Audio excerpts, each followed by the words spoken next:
Yes, మొత్తానికి కవిత చాలా పెద్ద స్టేట్మెంటే ఇచ్చిందని చెప్పాలి.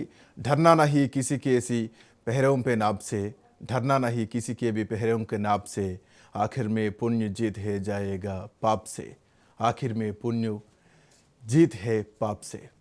అంటే కృష్ణుడు అర్జునుడికి కురుక్షేత్రంలో చెప్పినటువంటి ఆ మాట, గీతా మే కృష్ణనే కహా అర్జున్ సే బస్ యహీ, అదే చెప్పారు. ఎవరికి భయపడాల్సినటువంటి అవసరం లేదు నువ్వు ధర్మంగా నిజాయితీగా ఉన్నప్పుడు అని కవిత తన మాటల్ని కోట్ చేస్తూ, ఇక శాసన మండలిలో ఇంతకాలం నేను కొట్లాడినా ఇక సరిపోయింది, ఇక నేను ప్రజాక్షేత్రంలోకి వెళ్తా, ఒక వ్యక్తిగా వెళ్తున్నా, ఒక శక్తిగా తిరిగి వస్తా, ఒక పొలిటికల్ సిస్టమ్ని తయారు చేస్తా అంటూ కవిత చేసినటువంటి కామెంట్స్ ఒక్కసారిగా తెలంగాణ రాజకీయాల్లో చాలా వైరల్గా మారిందని చెప్పాలి. చాలా భావోద్వేగంగా కవిత మాట్లాడిందని చెప్పాలి. ఆ భావోద్వేగాల్ని తట్టుకోలేక ఇక అంటే ఇంతకాలం నుంచి గతంలో కేసీఆర్ మాట్లాడినటువంటి మాటల్ని కూడా కవిత కోట్ చేసింది. గతంలో కేసీఆర్ ఒక మాట అన్నారు, అందరికీ సమాన హక్కులు కావాలి, మార్చండి రాజ్యాంగాన్ని అని చెప్పేసి. కవిత అదే మాటల్ని తీసుకొని మార్చాల్సింది రాజ్యాంగం కాదు, మార్చాల్సింది పార్టీలో ఉండేటువంటి పార్టీల రాజ్యాంగం మార్చాలి, ఒక వ్యక్తిగా పోతున్నా ఒక శక్తిగా వస్తాను అంటూ కవిత చేసినటువంటి కామెంట్స్ చాలా తీవ్రంగానే ఉన్నాయి. అండ్ మోరోవర్ గతంలో తనపైన జరిగినటువంటి అన్యాయం ఏదైతే ఉందో, తనను టార్గెటెడ్గా అంటే రాష్ట్రం వచ్చిన తర్వాత తనపైన కక్ష కట్టడం మొదలుపెట్టారు, తనను తొక్కడం మొదలుపెట్టారు. కేసీఆర్ దగ్గర మాట్లాడే ధైర్యం నా ఒక్కదానికే ఉంది బీఆర్ఎస్ పార్టీలో, అట్లాంటి నన్ను పార్టీ నుంచి అంటే హరీష్ రావు పైన కామెంట్ చేసిన తర్వాత కనీసం నన్ను పిలిచి అడగలేదు.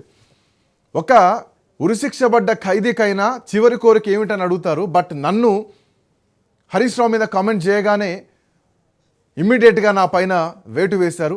అసలు అప్పటి వరకు ఒక కమిటీ, క్రమశిక్షణ కమిటీ అనేది లేదు, అది అప్పటికప్పుడు అర్ధరాత్రి పుట్టుకొచ్చినటువంటి కమిటీ అని చాలా భావోద్వేగంగా మాట్లాడుతూ, అండ్ ఇంతకాలం నుంచి కవిత పైన ఒక మాట ఉంది, ఆస్తుల పంచాయతీ అని చెప్పేసి చాలామంది బీజేపీ కానీ కాంగ్రెస్ పార్టీ నాయకులు కానీ అంటూనే ఉన్నారు.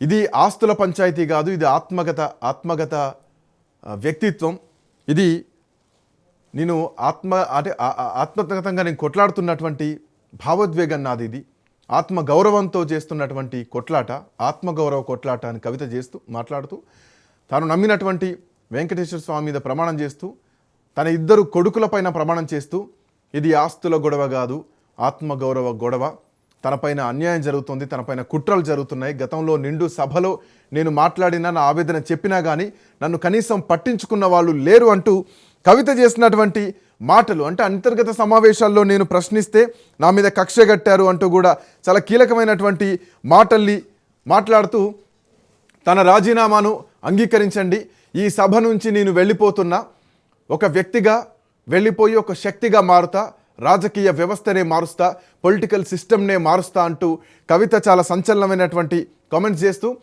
అసలు ప్రజల పక్షాన కొట్లాడాల్సినటువంటి ప్రతిపక్షం సభలో లేదు, బీఆర్ఎస్ పార్టీ అటు అసెంబ్లీ లేదు, ఇటు ఇక్కడ లేదు, సో తానే ప్రజల కోసం కొట్లాడుతున్నా, ఇక నుంచి గ్రౌండ్లోకి వెళ్ళి కొట్లాడుతా అంటూ ఇక సెలవు అంటూ చెప్పి కవిత వెళ్ళిపోయాను. అండ్ మోర్ ఓవర్ శాసనమండలి చైర్మన్ గుత్తా సుఖేందర్ రెడ్డి కూడా మళ్ళొకసారి పునరాలోచించుకోవాలని చెప్పేసి ఆయన మాట్లాడినటువంటి మాట. అందే సత్యం గారు మనతో పాటు అందుబాటులో ఉన్నారు, ప్రముఖ రాజకీయ విశ్లేషకులు. సత్యం గారు నమస్తే అండి. నమస్తే అండి. ఒక వ్యక్తిగా పోయి ఒక శక్తిగా తిరిగి వచ్చేటువంటి పరిస్థితులు ప్రస్తుతానికి తెలంగాణ రాజకీయాల్లో ఉన్నాయా? కవిత భావోద్వేగాన్ని ఎట్లా చూడాలి? కవిత మాట్లాడుతూ BRS party completely failure party, ఒక నెగిటివిటీ ఉన్నటువంటి పార్టీ అని చెప్పి, అందులో అంతర్గతంగా నేను ప్రశ్నిస్తే నా మీద కక్ష కట్టారు అని చేస్తూ చాలా కామెంట్స్ చేశారు. బీఆర్ఎస్ పార్టీ అస్తిత్వాన్ని మొత్తం కూడా ఈరోజు ప్రశ్నించేటువంటి కామెంట్స్ చేయడం జరిగింది. ఎట్లా చూడొచ్చు సత్యం గారు ఈ పాయింట్స్ని? ఖచ్చితంగా వాళ్ళ కుటుంబ సభ్యుల మధ్య పవర్ షేరింగ్లో కవితని జీరో చేయడానికి ప్రయత్నం చేశారు అనేది వాస్తవం. నీకు ఎంపీ ఇస్తాం, లేకపోతే నీకు ఎమ్మెల్సీ ఇస్తాం, తీసుకో అంటే కవిత దాంతో సంతృప్తి చెందడం లేదు. ఎందుకంటే కేటీఆర్ తర్వాత హరీష్ రావు పాత్ర ఎంత ఉందో నా పాత్ర కూడా అంత ఉంది, కుటుంబానికి పరిమితం అయి మాట్లాడితే. కాబట్టి వాళ్ళకి ఎంత పాత్ర ఉండో డెసిషన్ మేకింగ్లో నాకు కూడా అంత పాత్ర ఉండాలనేది కవిత యొక్క ఆర్గ్యుమెంట్ అవుపడుతుంది మనకు. కాబట్టి అటువంటి డెసిషన్ మేకింగ్ లేకుండా ఇస్తే తీసుకోవాలంటే ఉద్దేశం వీళ్ళకుంది.